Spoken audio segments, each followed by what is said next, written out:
এই দাবিটি যদি জনগণের দাবি হয়ে থাকে ইনশাআল্লাহ তাহলে সেটির বাস্তবায়ন হবে। কৃষক কার্ডের কথা বলছিলাম, মনে আছে? কৃষক কার্ড কি দেওয়ার কাজ শুরু করেছে? কবে বলছিলাম? নির্বাচনের আগে। তারপরে এখানে আসার সময় দেখলাম বিভিন্ন মসজিদ মাদ্রাসা ইমাম সাহেবদের, খতিব সাহেবদেরকে, তাদের ব্যাপারে একটা কথা বলছিলাম। বলেন তো কি বলছিলাম? আমরা বলছিলাম তাদেরকে আমরা সম্মানের ব্যবস্থা করব। সেই কাজও আমরা কি শুরু করেছি?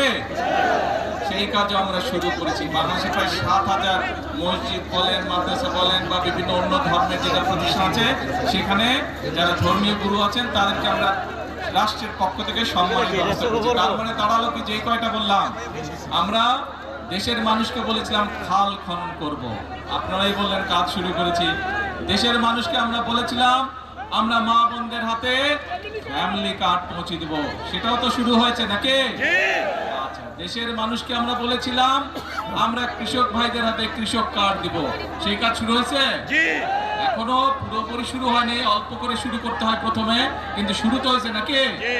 আচ্ছা, তারপরে দেশের মানুষকে বলেছিলাম যে ইমাম সাহেব সহ যারা আছে তাদেরকে আমরা সম্মানের ব্যবস্থা করবো, শুরু হয়েছে? দেখেন আপনারাই বলেন সব হয়েছে। এরকম আরো কিছু কথা বলছিলাম। তার মানেটা দাঁড়ালো কে? তার মানেটা দাঁড়ালো বিএনপি জনগণের কাছে যে ওয়াদা দেয়, বিএনপি সরকার পরিচালনার দায়িত্বে থাকলে সেই ওয়াদা বিএনপি পূরণ করে। আমি এখানে সেই ২০০১ সালের নির্বাচনে আমি বরুড়াবাসীর সামনে দাঁড়িয়ে বলেছিলাম যে বরুড়া আর আমার জেলা বগুড়া দুটো উচ্চারণ অনেক কাছাকাছি। আমি যেরকম আমার এলাকার উন্নয়ন দেখব, ইনশাআল্লাহ আমি বরুড়ার বিষয়ে সহযোগিতা করব। কথা লিখেছিলাম আমরা সেই সময়। আপনাদের এখানে প্রচুর সেই সময় রাস্তাঘাট, স্কুল, কলেজ, ব্রিজ, কালভার্ট তৈরি হয়েছিল, কিন্তু এলাকার মানুষের যোগাযোগের জন্য, সুবিধার জন্য। এখন প্রিয় ভাই বোনেরা, যেই কথাটি বলছিলাম, অর্থাৎ বিএনপি দেশের জনগণকে যেই কথা দেয়, বিএনপি চেষ্টা করে মানুষের সামনে সেই ওয়াদাটি রক্ষা করার জন্য। আমরা গত ১৬-১৭ বছর ধরে এই মুরব্বী নিশা,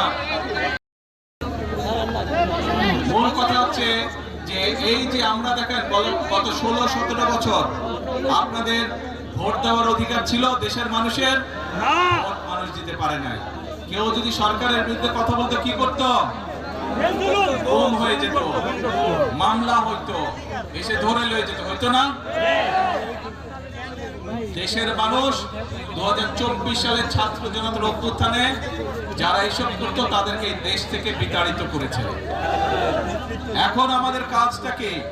আমাদের মূল কাজ হচ্ছে আমরা আন্দোলন করেছি, সংগ্রাম করেছি, বাংলাদেশের মানুষ আন্দোলন করেছে, সংগ্রাম করেছে, বহু মানুষ শহীদ হয়েছে, বুকের তাজা রক্ত ঢেলে দিয়েছে দেশের মানুষের গণতন্ত্র প্রতিষ্ঠিত করার জন্য। আজ আলহামদুলিল্লাহ আল্লাহর রহমতে দেশে গণতন্ত্র প্রতিষ্ঠিত হয়েছে।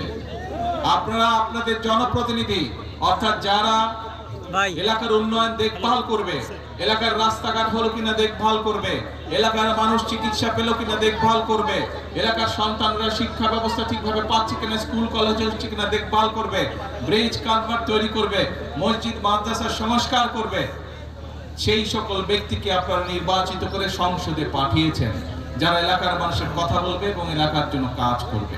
প্রিয় ভাই বোনেরা, এখন আমাদের সময় হচ্ছে দেশকে পুনর্গঠন করা। আমরা ১৯৭১ সালে যুদ্ধ করে এই দেশ স্বাধীন করেছিলাম। ঠিক একই সময় পৃথিবীর অনেকগুলো দেশ, আমাদের এই এশিয়া মহাদেশের অনেকগুলো দেশ সেই সময়ও স্বাধীন হয়েছিল, তার একটু আগে পিছিয়ে দিয়ে, কিন্তু সেই দেশগুলো আমাদের থেকে অনেক এগিয়ে গিয়েছে। আমরা এক বিরাট স্বৈরাচারের কবলে পড়েছিল এই দেশ, এই দেশের মানুষ। সেই স্বৈরাচার থেকে, কবল থেকে এই দেশকে, দেশের মানুষ মুক্ত করেছে, যেভাবে ঠিক ১৯৭১ সালে হানাদার বাহিনীর হাত থেকে বাংলাদেশের মানুষ স্বাধীনতাকে ছিনিয়ে নিয়ে এসেছিল। প্রিয় ভাই বোনেরা, দেশ শুধু স্বাধীন করলে হবে না, দেশ যদি স্বাধীন করি, দেশকে যদি স্বৈরাচার মুক্ত করি, পরবর্তী কাজ হচ্ছে দেশকে পুনর্গঠন করা।